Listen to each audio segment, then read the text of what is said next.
स्वर्ग और नर्क कैसे प्राप्त होते हैं।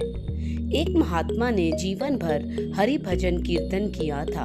उनके आश्रम के सामने एक तालाब था। जब उनका अंत समय आया तो उन्होंने देखा कि एक बगुला मछली पकड़ रहा था। उन्होंने बगुले को उड़ा दिया। इधर उनका शरीर छूटा तो नरक में जाना पड़ा। उनके चेले को स्वप्न में दिखाई दिया कि वह कह रहे हैं, बेटा, हमने जीवन भर कोई पाप नहीं किया, केवल एक बगुले को उड़ा देने मात्र से नरक मिला है मुझे। लेकिन तुम सावधान रहना, जब इस शिष्य का भी शरीर छूटने का समय आया तो वही दृश्य पुनः आया। बगुला मछली पकड़ रहा था। गुरु का निर्देश मानकर उसने बगुले को नहीं उड़ाया। मरने पर वह भी नरक पहुंचा। तब एक गुरु भाई को आकाशवाणी द्वारा पता चला कि गुरुजी ने तो बगुला उड़ाया था, इसलिए नरक गए। हमने नहीं उड़ाया, इसीलिए नरक प्राप्त हुआ है, पर तुम बच के रहना। जब इन गुरु भाई के मरने की घड़ी आई तो संयोगवश पुनः बगुला मछली मारता दिखाई दिया। गुरु भाई ने भगवान को प्रणाम करते हुए प्रार्थना की, भगवान, आप मछली में हो, आप बगुले में भी।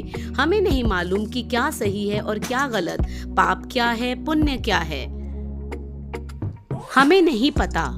आप अपनी व्यवस्था स्वयं देखें, मुझे तो सिर्फ आपके चिंतन से मतलब है। बस इतना कहकर जब उनका शरीर शांत हुआ तो बैकुंठ की प्राप्ति हुई। श्री नारद ने भगवान से पूछा, भगवान, अंततः वे नरक क्यों गए? महात्मा ने बगुला उड़ाकर कोई पाप तो नहीं किया। उत्तर में भगवान ने कहा, नारद, उस दिन बगुले का आहार मछली था, पर गुरुवर ने उसे उड़ा दिया। भूख से छटपटाकर बगुले का अंत हुआ, अतः पाप लगा, इसलिए उनको नरक जाना पड़ा। नारद ने फिर पूछा, दूसरे ने तो नहीं उड़ाया, वह क्यों नरक गया? भगवान बोले, उस दिन बगुले का पेट भरा था, वह केवल विनोदवश मछली पकड़ रहा था, उसे उड़ा देना चाहिए था। शिष्य से भूल हुई और इस पाप के कारण उसे नरक मिला। नारद जी ने पुनः पूछा, और तीसरा? भगवान ने कहा, तीसरा मेरे भजन में लगा रहा, उसने सारी जिम्मेदारी मुझको सौंप दी। जैसा होना था वैसा ही हुआ, किंतु मुझसे संबंध जोड़ने के कारण और मेरे ही चिंतन के प्रभाव से वह मेरे धाम को प्राप्त हुआ।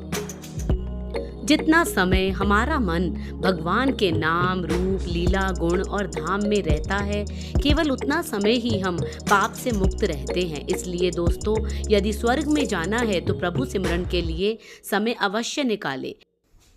कहानी अच्छी लगी हो तो हमारे चैनल को लाइक, शेयर और सब्सक्राइब करें।